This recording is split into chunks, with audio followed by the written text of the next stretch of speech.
This is Rushanara, 14 years old and 7 months pregnant. She was abducted from her home in Dhaka and taken to the army barracks where she remained for 3 months.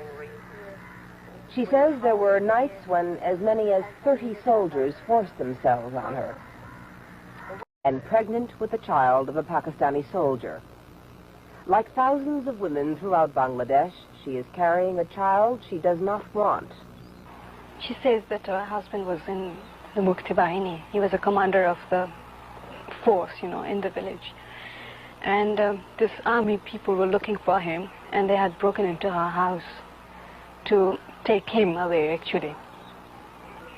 And when they were dragging him out of the house, she started screaming and protesting and crying, trying to hold back her husband.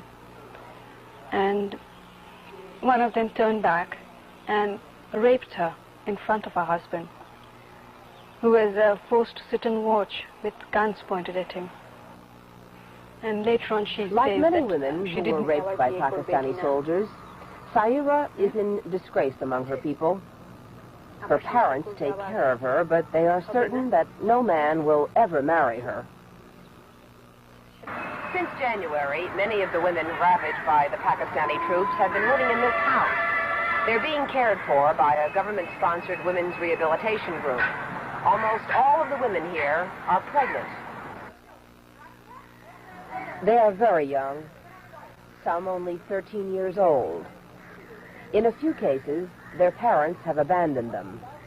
In others, their husbands have rejected them. About 70 have had abortions, and those who have had their babies plan to give them away. Most of the girls here were held prisoner by the Pakistani troops in the army barracks. For weeks, each day and each night, they were forced to submit to whatever the soldiers demanded.